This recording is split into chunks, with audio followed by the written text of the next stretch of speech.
masuk agama Kristen bersama saya Audio Jungle. dengan Bapak Ekron Romayu SPDK. Anakku sekalian, bahwa kemarin kan kita sudah bahas ini, tetapi Audio Jungle. hanya dengan memberikan file-file ini ya. Nah, adapun tema besarnya, temanya adalah Allah terus berkarya. Kemudian judulnya atau subtemanya yang akan kita pelajari adalah indahnya mengampuni. Sekali lagi, indahnya mengampuni. Nah, baik, bahan Alkitab kita yaitu Kejadian pasal 45 ayat 1 sampai 14. Nanti kamu boleh baca di rumah ya, baca di rumah. Itu berbicara tentang bagaimana Yusuf mengampuni saudara-saudaranya.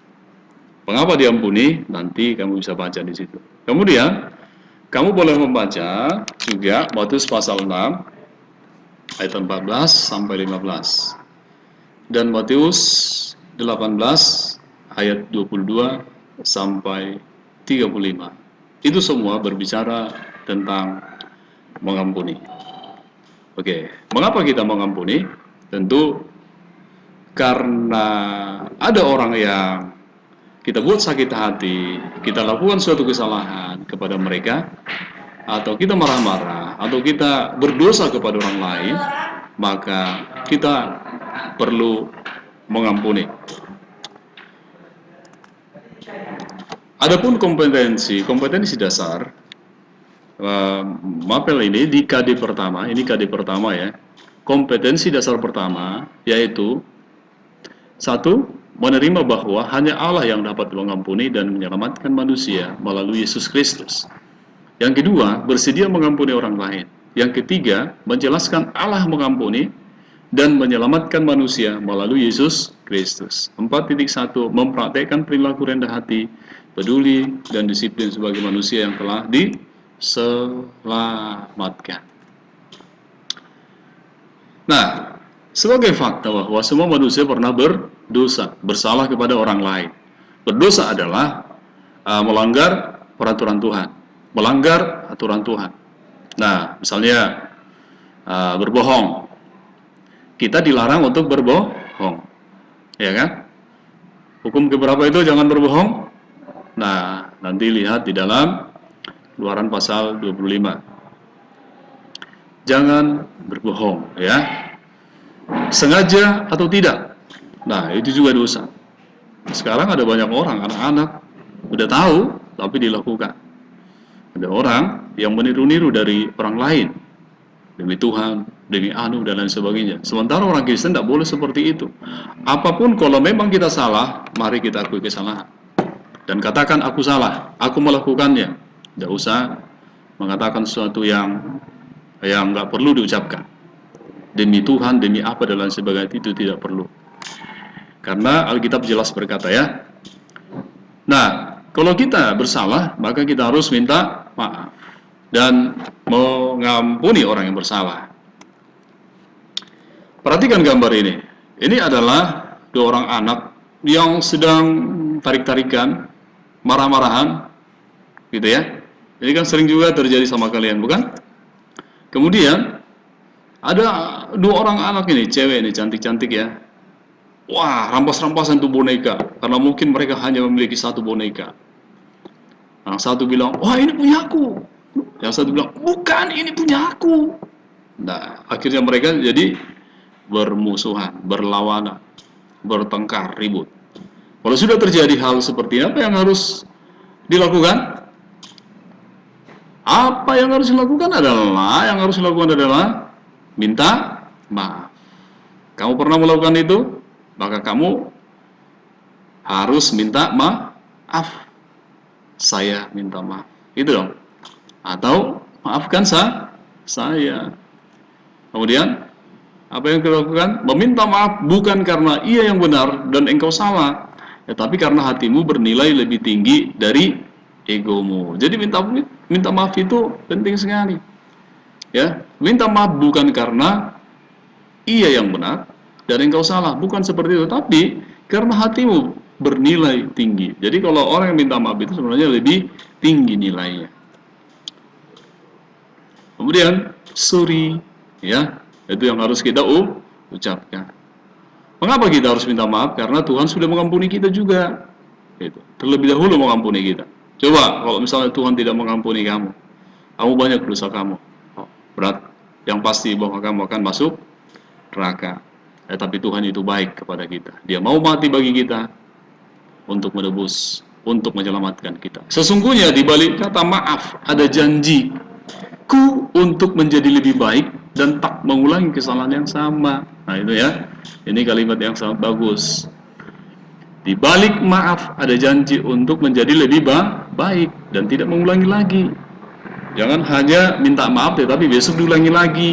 Nah harus ada dong janji untuk tidak kembali mengulangi. Kemudian apa? Aku paham jika aku banyak salah kepadamu, mohon maafin aku. Maaf untuk semua kesalahan yang telah aku lakukan. Nah, kita harus rela memaafkan orang lain. Dan kita juga harus ikhlas mengucapkannya. Aku paham jika aku salah kepada kamu. Mohon maaf ya, aku maaf untuk semua kesalahan yang telah aku lakukan. Nah, itu harus ikhlas juga. Nah, kamu pernah dengar Nelson Mandela? Nah, perhatikan nih. Pernah mendengar nama Nelson Mandela? Ia adalah seorang tokoh pejuang Afrika Selatan yang memperjuangkan keadilan bagi kaum kulit hitam di Afrika Selatan yang ditindas dan diperlakukan secara tidak adil demi memperjuangkan nasib kaumnya.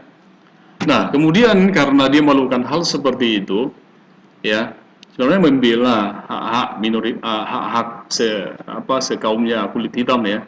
Tetapi justru dia dipenjara. Di penjara dia diperlakukan tidak adil oleh siapa? Oleh kepala penjara. Tidak adil artinya di situ mungkin nggak dikasih makan, mungkin dimarah-marah. Nah, seperti itu ya. Tetapi ketika sudah bebas, apa yang dilakukan? Ya, apa yang dilakukan Nelson Mandela? Dia pertama sekali yang diundang makan oleh Nelson Mandela adalah orang yang pernah menyakitinya di penjara. Kira-kira mampu nggak kamu seperti itu ya? Orang sudah berlaku kasar sama kamu, tetapi masih ada keinginan untuk memberikan dia uang misalnya, atau memberikan dia makan. Ya. Tapi Nelson Mandela melakukan hal seperti itu. Padahal di penjara, ketika dia di penjara diperlakukan nggak enak sama dia. Nah, ini yang perlu kita tiru ya. Siapa dia? Nah, seperti apa wajahnya? Seperti ini wajah Nelson Mandela. Nah, siapa dia tadi? Presiden Afrika Selatan, ya, Afrika Selatan. Apa perasaanmu ketika kamu mengampuni? Nah, ini menjadi pertanyaan ya. Kalau kita mengampuni orang, kita rasanya enak sekali. Tetapi kalau kita tidak mengampuni orang, itu perasaan, aduh nggak enak sekali. Nah itu bisa menjadi penyakit. Dan apa perasaan kita ketika kita diampuni? Kalau kamu diampuni gimana perasaan? Senang dong? Ya senang ya. Oke. Makanya mengampuni bagus sekali. Dan diampuni itu juga bagus. Arti mengampuni apa? Nah perhatikan anakku. Arti mengampuni ini artinya ya. Mengampuni artinya kita memaafkan seseorang atas kesalahan yang dilakukannya dan tidak mengungkit kesalahannya lagi. Ini harus dihafal. Jadi kalau kita mengampuni, memaafkan seseorang atas kesalahannya, kita jangan ungkit-ungkit lagi. Ungkit lagi tahu nggak artinya ungkit lagi? Misalnya kita sudah berdamai hari ini ya, sudah kita maafkan, sudah saling maafkan. Besok, oh kamu kan udah saya ampuni kamu. Aku sudah begini sama kamu, aku sudah baik sama kamu. Nah, kemarin kamu berbuat salah kepada saya, aku maafin kamu. Gak usah lagi diungkit-ungkit, ya. Itu mengampuni. Kita harus memaafkan. Nah, perhatikan tokoh Alkitab yang mengampuni. Ada Yusuf. Nah, Yusuf itu dijual, ya kan? Oleh siapa? Oleh saudara-saudaranya. Perhatikan. Dijual. Lalu dijual lagi di Mesir. Di Mesir diperlakukan lagi tidak adil oleh orang. Dia bekerja di rumah Potifar. Potifar itu karena istri Potifar mau memfitnah dia. Lalu Potifar memasukkan dia dalam penjara. Tetapi karena Tuhan sayang sama dia, Tuhan berikan dia bisa menafsirkan mimpi.